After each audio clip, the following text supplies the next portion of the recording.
Hello all of you, आप सभी का बहुत बहुत स्वागत है आज की वीडियो में। तो आज की वीडियो लखनऊ यूनिवर्सिटी के जो एंट्रेंस एग्ज़ाम होता है बीकॉम का जो एंट्रेंस एग्ज़ाम होता है उसके लिए आज की वीडियो बहुत ज़्यादा इंपॉर्टेंट होने वाली है। मैं उसके लिए आप के लिए बहुत ज़्यादा इंपॉर्टेंट ये अकाउंट की वीडियो है। ये अकाउंट में जो सवाल पूछे जाते हैं, जो क्वेश्चन पूछे जाते हैं, उसके ऊपर ये वीडियो है। तो बहुत ज़्यादा इंपॉर्टेंट वीडियो होने वाली है। आप लोग शुरुआत करते हैं हम अपनी वीडियो की। तो हमारी वीडियो का तो हमारा जो आज का जो हमारा चैप्टर है जो हम इसमें कंप्लीट करेंगे वो है कंपनी के लेखे अंश। कंपनी के लेखे अंश यानी आज का जो वीडियो है वो हमारी कंपनी के लेखे, कंपनी और अंश, इन दो पार्ट्स पर डिपेंड होगी। तो हमारा सबसे पहला है कंपनी, यानी हम सबसे पहले ये जानते हैं कंपनी कहते किसे हैं, कंपनी होती क्या है। तो कंपनी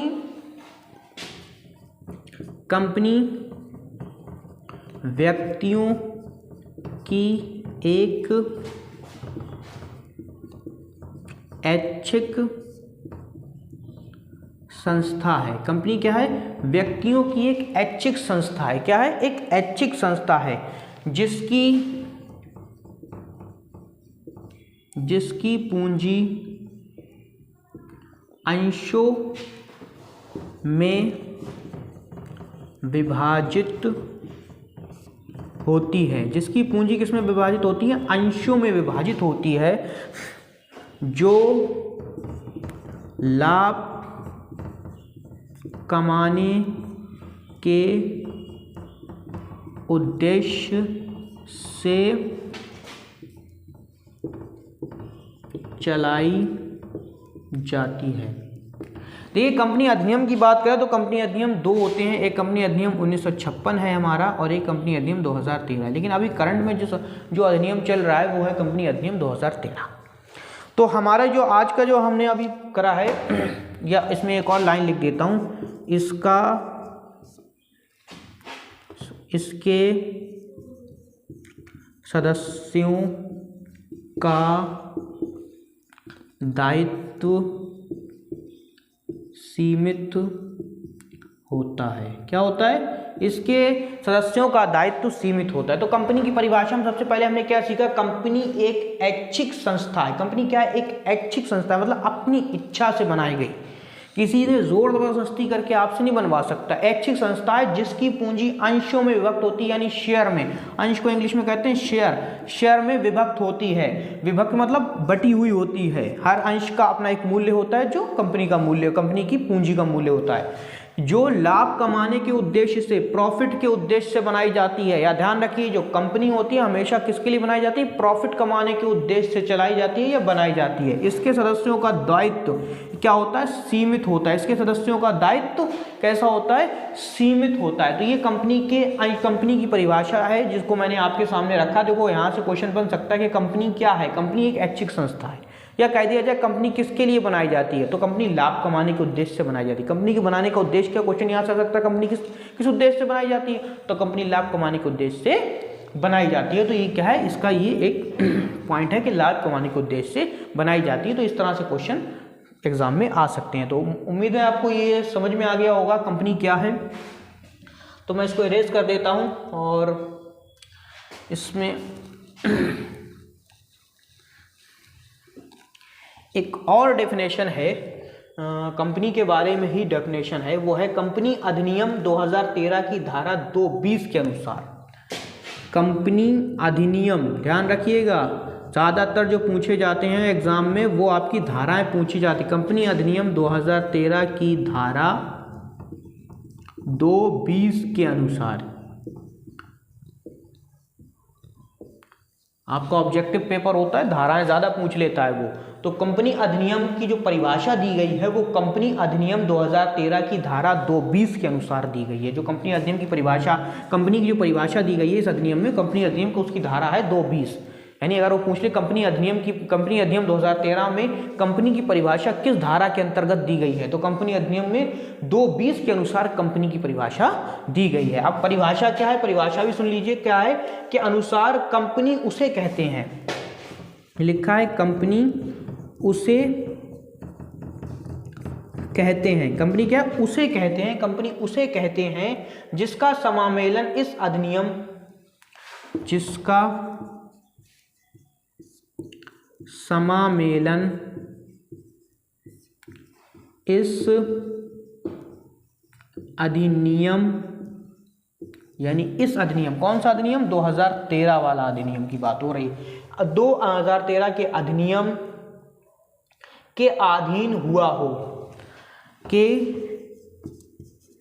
अधीन या इसके किसी पिछले अधिनियम के अधीन हुआ हो। क्या है डेफिनेशन, कि कंपनी उसे कहते हैं जिसका समामेलन यानी जिसकी शुरुआत कंपनी अधिनियम के इस अधिनियम के अधीन यानी 2013 के अनुसार। अब जो 2013 से पहले कंपनियां बनी थी वो किसके अनुसार, वो 1900 कंपनी अधिनियम जो 1956 चलता था उसके अनुसार हुआ हो। मतलब कंपनी अधिनियम 1956 के अनुसार या तो आपकी कंपनी स्टार्ट हुई हो या 2013 में, 2013 के बाद अगर आपने शुरू करी तो 2013 के अधिनियम के अनुसार हुआ हो, तो ऐसी कंपनी क्या होती है, हमारी कंपनी कहलाती है। क्या कहलाती है, हमारी कंपनी कहलाती है। इसी के साथ हम शुरू करते हैं अपना अगला टॉपिक। इसी किताब का जो हमारा अगला टॉपिक है हम उसको शुरू करते हैं। यह भी एक मोस्ट इम्पॉर्टेंट टॉपिक होने वाला है आप लोगों के लिए, वो है हमारा कंपनी अधिनियम के अंतर्गत स्थापित कंपनियां, या ऐसे कह सकते हैं कंपनियों के प्रकार। कंपनियों कितने प्रकार की होती हैं, कंपनियां कितने प्रकार की होती हैं, तो इसके बारे में पहला दिया हुआ अंशों द्वारा सीमित दायित्व वाली कंपनी। अंशों द्वारा सीमित दायित्व वाली कंपनी। अंशों द्वारा सीमित दायित्व वाली कंपनी। अंशों द्वारा सीमित दायित्व वाली कंपनी क्या होती है, अंशों द्वारा सीमित दायित्व वाली कंपनी वह कंपनी जिसके सदस्यों का दायित्व, या बनाइए दायित्व, थोड़ी राइटिंग मेरी बेकार आ रही है, वह कंपनी जिसके सदस्यों का दायित्व उनके द्वारा लिए अंशों की पूंजी तक सीमित होता है।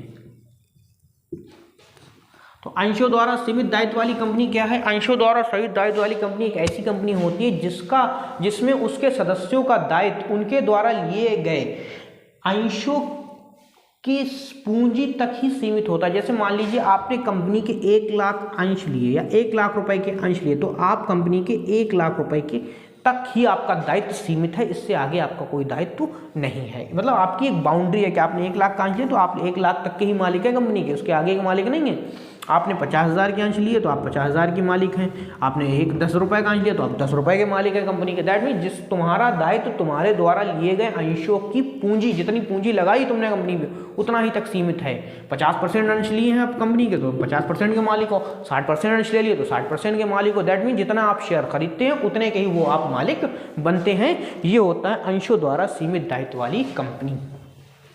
तो अंशों द्वारा सीमित दायित्व वाली कंपनी आपके समझ में आ गई होगी। अगला चलते हैं। अगला है हमारा गारंटी द्वारा सीमित दायित्व वाली कंपनी। गारंटी द्वारा सीमित दायित्व वाली कंपनी।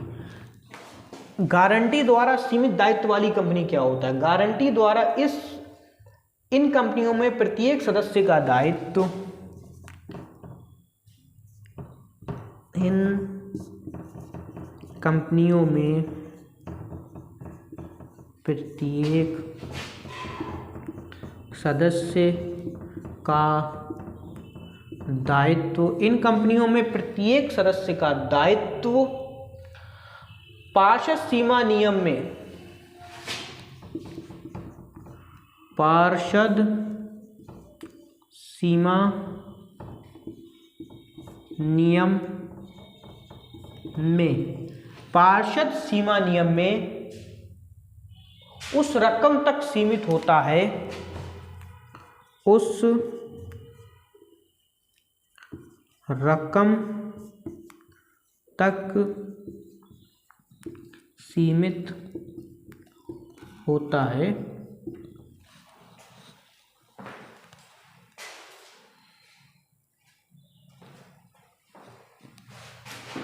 उस रकम तक सीमित होता है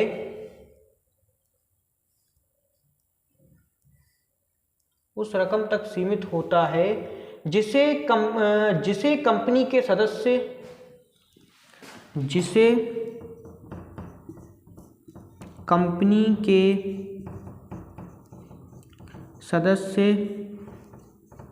कंपनी के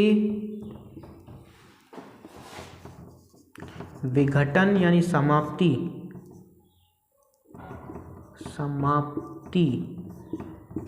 के समय प्राप्त करते हैं। देखिए, गारंटी द्वारा सीमित दायित्व वाली कंपनी क्या होती है? एक ऐसी कंपनियां होती हैं जिसमें प्रत्येक सदस्य का दायित्व पार्षद सीमा नियम में उस रकम तक सीमित होता है जिसे कंपनी सदस्य विघटन के समय प्राप्त करते हैं। जैसे मान लो आपने 5 लाख रुपए कंपनी में लगाए, समझ में आ रहा है? आपने 5 लाख रुपए कंपनी लगाए, लेकिन आप जब कंपनी बंद हो रही तो आपको कितना पैसा मिल रहा है? कितना? जैसे मान लो आपको 1 ही लाख मिला, तो मतलब आपका दायित्व कितना था कंपनी में? 1 लाख तक का ही दायित्व था। 1 लाख तक का ही आपका दायित्व कंपनी में था। मतलब जहां आप विघटन पर आपको जितना पैसा मिलेगा, विघटन समाप्ति पर जितना पैसा मिल रहा है, उतना ही आपका दायित्व कंपनी में होता है। ऐसी कंपनियों को गारंटी द्वारा सीमित दायित्व वाली कंपनियों के रूप में जाना जाता है। तो ये था गारंटी द्वारा सीमित दायित्व वाली कंपनी। उम्मीद है समझ में आ गई होगी आपके, और आ गई हो तो चाहे पीड़ित वाली कंपनी। अगला है असीमित दायित्व वाली कंपनी।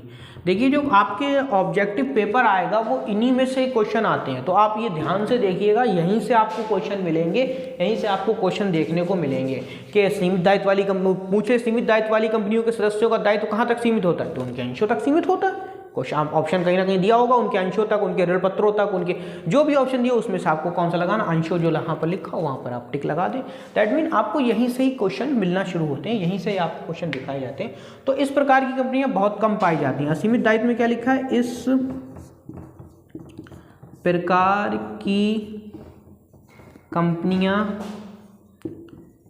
बहुत कम पाई जाती हैं। इस प्रकार की कंपनियां बहुत कम पाई जाती हैं। क्या कर जाता है? बहुत कम पाई जाती हैं। अभी क्वेश्चन यहीं से आ सकता है आपके एग्जाम में कि किस प्रकार की कंपनियां बहुत कम पाई जाती हैं। तो असीमित दायित्व वाली कंपनियां बहुत कम पाई जाती हैं, तो इस प्रकार से आपका क्वेश्चन आ सकता है। पाई जाती हैं, इन कंपनियों के सदस्यों का दायित्व असीमित होता है।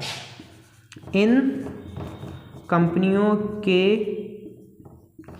सदस्यों का दायित्व असीमित होता है। क्या होता है? असीमित होता है। कोई लिमिट नहीं होती, अनलिमिटेड होता है। इस प्रकार की कंपनियों के दायित्व असीमित होता है। ये कंपनियां बड़ी साझेदारी कंपनियों जैसी होती हैं। ये कंपनियां बड़ी साझेदारी कंपनियों की तरह होती हैं। तो अब आपकी समझ में आ गएगा सीमित दायित्व वाली कंपनी क्या होती है। वो इस प्रकार की कंपनी सबसे पहले तो बहुत कम पाई जाती हैं। इन कंपनियों के सदस्यों का दायित्व असीमित होता है तथा ये बड़ी साझेदारी कंपनियों जैसी होती हैं। जैसी बड़ी साझेदारी की जो कंपनियां होती हैं उस जैसी ही ये कंपनियां होती हैं। तो आपको ये दायित्व असीमित दायित्व वाली कंपनी समझ में आ गई होगी। तो अगर असीमित दायित्व वाली कंपनी समझ में आ गई है तो हम लोग आगे बढ़ते हैं अगली कंपनी की ओर, जो बहुत ही महत्वपूर्ण है। यहाँ से सवाल में क्वेश्चन पेपर में क्वेश्चन यहाँ से कई बार पूछा जाता है और ये ज़्यादा महत्वपूर्ण कंपनी है क्योंकि ये ज़्यादा चलन में है। ये कंपनी है, उसका नाम है प्राइवेट कंपनी, जैसे हम हिंदी में निजी कंपनी भी कहते हैं। क्या कहते हैं हम इसे, निजी कंपनी या प्राइवेट कंपनी। बात एक ही है, ध्यान रखिएगा, निजी कंपनी या प्राइवेट कंपनी। निजी कंपनी या प्राइवेट कंपनी कौन होती है, तो इसकी एक डेफिनेशन, निजी कंपनी कौन होती है, तो कंपनी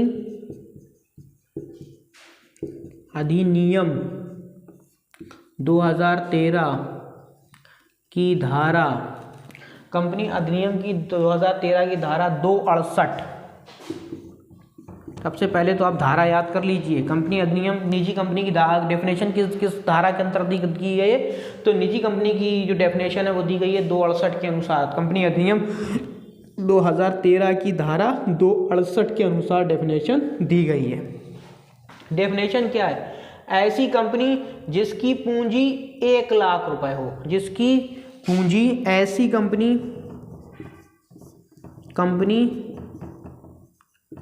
जिसकी पूंजी 1 लाख हो, जिसको हम कहते हैं पेड अप कैपिटल 1 लाख होना चाहिए, ये ध्यान रखिएगा। जिसकी पेड अप कैपिटल कितनी होना चाहिए, 1 लाख रुपए हो, जिसके सदस्यों की अधिकतम संख्या कितनी होनी चाहिए, 200 हो। एक मोटी सी बात बता रहा हूँ जो ऑप्शन पेपर में ज़्यादा पूछी जाती है। ऐसी कंपनी जिसकी पेड अप कैपिटल 1 लाख रुपए, कम से कम 1 लाख रुपए हो, ध्यान दीजिए, कम से कम की बात हो रही है यहाँ पर, कम से कम 1 लाख रुपए हो, जो जिसके सदस्यों की अधिकतम संख्या 200 हो, ऐसी कंपनी क्या होती है, हमारी प्राइवेट कंपनी के रूप में जानी जाती है। क्या जानी जाती है, प्राइवेट कंपनी के रूप में इसे हम जानते हैं। क्या, किस रूप में जानते हैं हम इसे, प्राइवेट कंपनी के रूप में इसे हम जानते हैं। किस कंपनी के रूप में जानते हैं हम, प्राइवेट कंपनी के रूप में जानते हैं। इसकी धारा है 268 के अनुसार इसकी धारा दी हुई है, तो ये प्राइवेट कंपनी थी हमारी, जो मैंने आपको बता दी। अगला है हमारी public company. Public company, public company क्या होता है, सही से लिख देता हूं आपके लिए।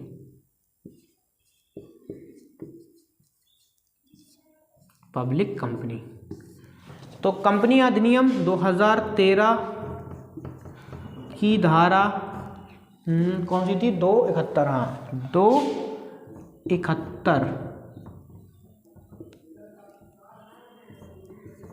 271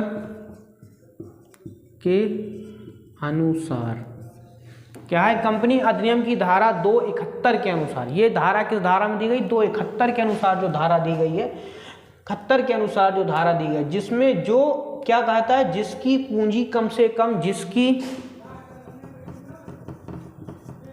जिसकी पूंजी यानी पेड अप कैपिटल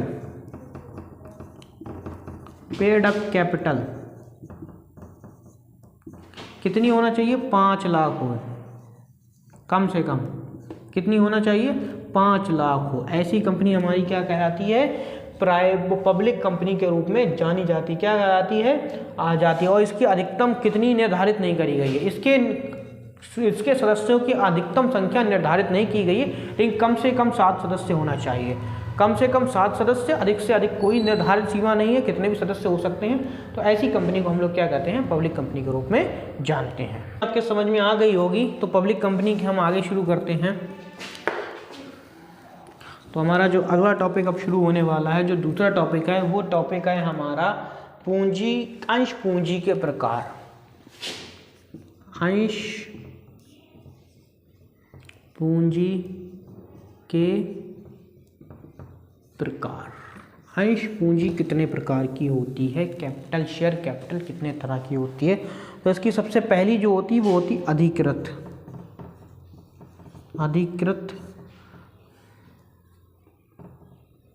अधिकृत पूंजी। इसको हम नाम मात्र की पूंजी भी कहते हैं, नाम मात्र की पूंजी, और इसका दूसरा नाम रजिस्टर्ड कैपिटल भी है, रजिस्टर्ड पूंजी, इसको हिंदी में कहते हैं पंजीकृत। पंजीकृत पूंजी यानी रजिस्टर्ड कैपिटल के नाम से भी जानते हैं। तो इसको 3 नामों से जाना जाता है, अधिकृत पूंजी, नाम मात्र की पूंजी और हमारी तीसरा होता है पंजीकृत पूंजी यानी रजिस्टर्ड कैपिटल के नाम से भी इसको जाना जाता है। यह वह पूंजी होती है, यह वह पूंजी होती है जिससे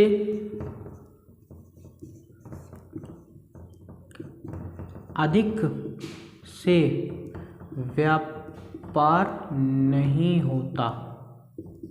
यानी अधिकृत पूंजी एक ऐसी पूंजी होती है कि कंपनी इससे अधिक रुपए से व्यापार नहीं करती है। मतलब जब आप कंपनी शुरू करने, ज़रूरी नहीं कि आप इतने रुपए, जैसे आप जब कंपनी शुरू करने जाते हैं तो आप जब कंपनी शुरू करते हैं तो आप सोचते हैं कि मुझे कितने रुपए से व्यापार स्टार्ट करना है। तो आप भविष्य में सोचते हैं कि मैं सोच लेता हूँ जैसे मैंने 5,000 मैं ज़्यादा से ज़्यादा 50,000 का व्यापार करूँगा, 50,000 रुपये तक का व्यापार ही मैं करूँगा, अपने भविष्य में भी इतना ही कर पाऊंगा व्यापार। तो ज़रूरी बात नहीं है कि आप 50,000 की जो है ना, ये 50,000 आपकी रजिस्टर्ड कैपिटल हो गई। आपने क्या करा, सरकार द्वारा रजिस्टर करवा ली कि मेरी कंपनी केवल 50,000 तक का ही व्यापार करेगी आने वाले समय तक। अब 50 ज़रूरी नहीं कि आज प्रेजेंट में भी आप 85,000 का व्यापार कर रहे हैं। आपने व्यापार भले ही 25,000 से शुरू करा हो, आपने आपकी रजिस्टर्ड कैपिटल कितनी हो गई, 50,000 हो गई। मतलब आप इससे ऊपर नहीं जाएंगे, केवल 50,000 के अंदर ही व्यापार करेंगे या 50,000 तक का ही व्यापार करेंगे, इससे ऊपर नहीं जाएंगे, क्योंकि आपकी भविष्य में भी आप इतने ही जाएंगे। इसको घटाया बढ़ाया जा सकता है, आपको एक एप्लीकेशन देना पड़ेगी। जब आपको लगता है कंपनी की अधिकृत पूंजी और ज़्यादा बढ़ना चाहिए, रजिस्टर्ड कैपिटल बढ़ना चाहिए, तो आप सरकार को एप्लीकेशन देकर आप अपनी रजिस्टर्ड कैपिटल बढ़वा सकते हैं। लेकिन आप जो वो है जिसके कंपनी अपने जीवन काल में इससे अधिक से व्यापार नहीं करेगी। अगर उसकी अधिकृत पूंजी 50,000 है तो वो 50,000 से अधिक से व्यापार नहीं करेगी। 25,000 पे कर सकती है, 30,000 पे कर सकती है, लेकिन 50,000 से अधिक नहीं करेगी। तो ये थी हमारी अधिकृत पूंजी। अधिकृत पूंजी के बाद है अगला निर्गमित पूंजी। अगला है हमारा निर्गमित पूंजी।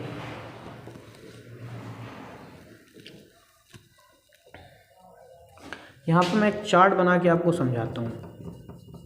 अधिकृत पूंजी, अगला है हमारा निर्गमित पूंजी, फिर है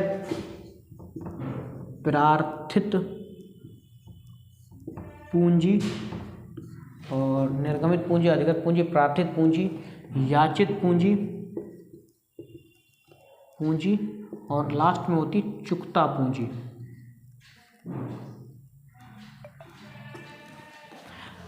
ये इतनी प्रकार की पूंजियां होती हैं, इतने प्रकार की कैपिटल होती है। अधिकृत यानी registered capital, issued capital, एप्लीकेट capital, called up capital और पेड अप कैपिटल, इंग्लिश में इसको कहते हैं।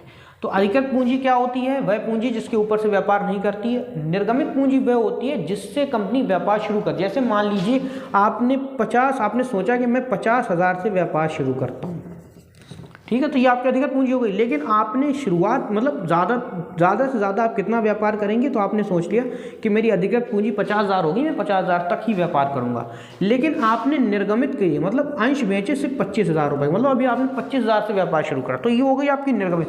50,000 का व्यापार था लेकिन आपने शुरुआत करी 25,000 से, मतलब 25,000 तक का व्यापार आप करेंगे, तो ये हो गई आपकी निर्गमित पूंजी। मतलब आपने इतने के ही अंश अभी बेचे हैं, इतने ही रुपए से व्यापार करेंगे, लेकिन इतने में बेचे आपने 25,000 के अंश, लेकिन खरीदार आए केवल 20,000 के। कितने के आए, 20,000 के। तो ये वाली जो कैपिटल हो गई, ये हमारी कहलाती है प्रार्थित पूंजी। क्या कहलाती है, हमारी प्रार्थित पूंजी कहलाती है। मतलब इतने ही लोगों ने रिक्वेस्ट भेजी, 20,000 रुपए तक के अंशों के लिए रिक्वेस्ट आई खरीदारी के लिए, लेकिन 20,000 रुपये के लिए रिक्वेस्ट तो आई, लेकिन उसमें से भी कुछ ऐसे थे जिसको हमने याचनाएं नहीं कर पाए। तो कुछ ऐसे हो जाते हैं, जैसे मान लीजिए इसमें से हम केवल 10,000, जैसे इसमें से हमने केवल 18,000 रुपए तक की ही याचित करा, मतलब 18,000 रुपए तक ही हमने क्या करा, कॉल करी, तो ये याचित पूंजी हमारी हो गई। मतलब 18,000 तक ही हमने कॉल, जरूर ऐसा भी हो सकता है कि 20,000 के लिए हमारे पास एप्लीकेशन आए, हम 20,000 के सभी को क्या करें, फिर कॉल करेंगे, सबसे पैसा मांगेंगे, क्योंकि अंश का पैसा एक बार में तो नहीं लिया जाता है। एप्लीकेशन, उसके बाद अलॉटमेंट किया,